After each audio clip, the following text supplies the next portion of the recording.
라이트 앤 딜라이트 말씀 묵상의 시간입니다. 거룩하신 아버지 하나님, 오늘도 우리가 주님의 은혜와 사랑을 의지하고 이 하루를 살아갑니다. 주님의 능력의 손이 우리를 붙잡아 주심을 믿습니다. 연약한 우리에게 주님께서 힘이 되어 주시고 주의 말씀을 통해 오늘도 옳은 길을 선택하고 살아갈 수 있도록 인도해 주옵소서. 성령의 충만함을 허락해 주셔서 말씀을 깨닫고 말씀대로 살아가는 기쁨을 누리게 해 주옵소서. 예수님 이름으로 기도드립니다. 아멘. 오늘은 요한계시록 6장 12절에서 17절까지의 말씀을 함께 읽고 묵상하겠습니다. 요한계시록 6장 12절에서 17절까지의 말씀 새한글 성경으로 읽겠습니다. 또 나는 보았습니다. 그 어린 양이 6번째 봉인을 여셨습니다. 그때 큰 지진이 일어났고 해는 검은 머리카락으로 만든 거친 천처럼 검어졌습니다. 달은 온통 피처럼 되었습니다. 하늘의 별들은 땅으로 떨어졌습니다. 마치 무화과 나무가 큰 바람에 흔들려서 덜 익은 무화과들을 떨어뜨리는 것 같았습니다. 하늘이 사라졌는데 두루마리 책이 말리는 것 같았습니다. 산과 섬이 모두 그 있던 자리에서 옮겨졌습니다. 땅의 임금들과 높은 관리들과 높은 지휘관들과 부유한 사람들과 힘 있는 사람들과 모든 노예와 자유인이 숨었습니다. 동굴 속으로 또 산들의 바위 속으로요. 그리고 그들이 산들과 바위들에게 말합니다. 우리 위에 무너져라. 임금 자리에 앉아 계신 분한테서 또 어린 양의 진노에서 우리를 숨겨다오. 그분들이 진노하실 큰 날이 닥쳐왔기 때문이다. 누가 서서 버텨낼 수 있겠는가? 요한계시록의 7개의 봉인 중에 이제 6번째 봉인이 열린 장면을 오늘 6장 12절에서 17절까지 말씀을 통해서 보았습니다. 오늘 나타난 일들은 대지진, 해와 달의 변화, 별의 낙하, 하늘의 후퇴, 이렇게 표시할 수가 있겠지요. 우주적인 재앙, 하나님의 심판의 날이 임박하고 두려워하는 왕들의 모습들이 나타나 있습니다. 오늘 6번째 봉인이 열리고 나면 7번째 봉인은 이제 8장에서 나오게 될 것입니다. 본문은 6번째 봉인이 열릴 때의 사건이죠. 좀 전에 말씀드렸던 것처럼 자연재해, 우주적인 흔들림, 또 인류의 공포, 그리고 어린 양의 진노에 대한 심판의 선언이 나타나 있는 것입니다. 이것은 단순히 예언을 통해서 공포를 주고자 하는 것이 아니라 성도에게 어떻게 살아야 할지 촉구하는 말씀이라고 보아야 합니다.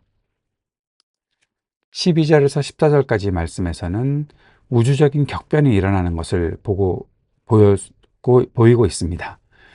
큰 지진이 있고 해는 또 거친 천처럼 검어졌고 달은 피같이 별은 땅에 떨어지고 하늘이 두루마리처럼 이렇게 접혔다. 큰 지진은 땅의 흔들림이 바로 인간 사회의 기반이 무너짐을 상징하는 것으로 보게 되는 것이죠. 해와 달과 별의 변화들은 질서의 중심이던 이 자연 세계가 흔들린다는 것입니다. 이것은 세상의 권세 또 우상 체제가 붕괴된다는 사실을 말해주고 있는 것이죠. 두루마리처럼 하늘이 말려서 사라졌다. 하늘의 계시가 마감되거나 심판이 시작됨을 상징하는 모습이라고도 볼 수가 있습니다. 이사야서 34장 4절에서도 하늘이 두루마리처럼 말릴 것이다 라는 말씀이 있습니다. 이 모든 것들은 하나님의 계시가 닫히고 심판의 집행이 임박했다는 것을 알리는 사건으로 볼 수 있는 것입니다. 15절에서 17절에서는 사람들의 반응이 나타나 있고 중요한 것은 어린 양의 진노가 있다라는 거죠. 땅의 임금들, 높은 관리들, 높은 지휘관들, 부유한 사람들, 힘 있는 사람들, 노예, 자유인, 모든 사람들이 언급되고 있습니다.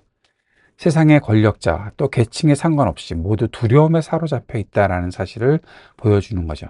그리고 그들이 산들이 우리들에게 무너져라, 그렇게 얘기하면서 자연의 숨기를 원하는 사람들의 모습이 있습니다. 이것은 인간의 피난처가 철저히 무너졌음을 암시하고 있는 거죠.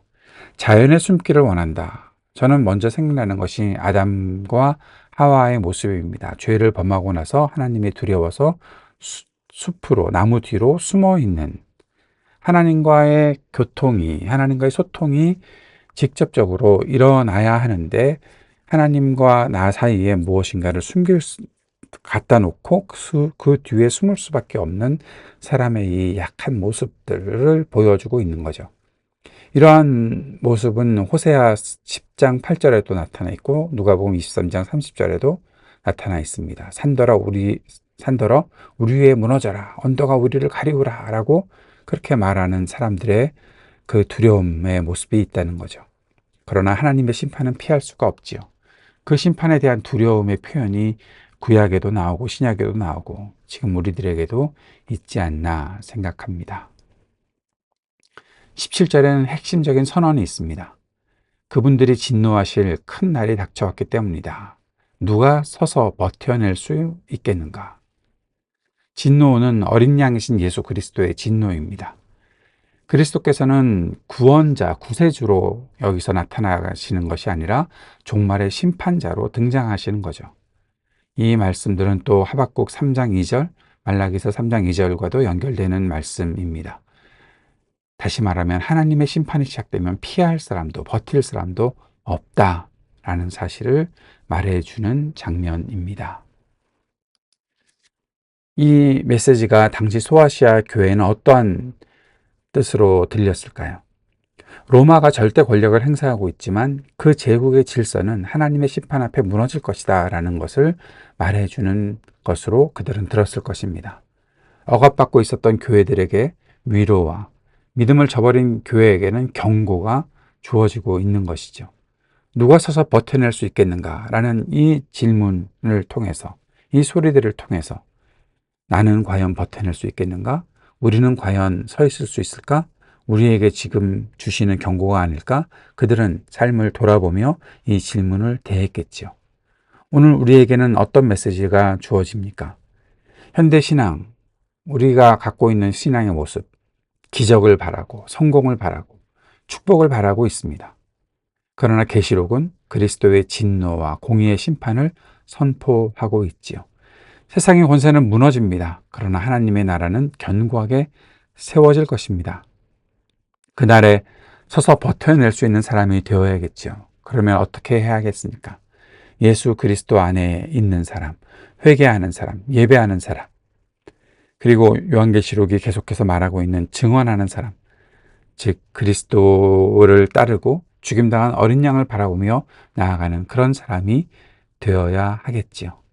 세상의 흔들림 속에서 주님의 심판 앞에 설 준비가 된 사람으로 살아갈 수 있기를 바랍니다.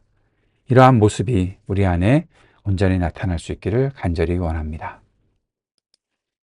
주님께서 가르쳐 주신 기도 함께 드리겠습니다. 하늘에 계신 우리 아버지, 아버지의 이름을 거룩하게 하시며 아버지의 나라가 오게 하시며 아버지의 뜻이 하늘에서와 같이 땅에서도 이루어지게 하소서. 오늘 우리에게 일용할 양식을 주시고 우리가 우리에게 잘못한 사람을 용서하여 준 것 같이 우리 죄를 용서하여 주시고 우리를 시험에 빠지지 않게 하시고 악에서 구하소서. 나라와 권능과 영광이 영원히 아버지의 것입니다. 아멘.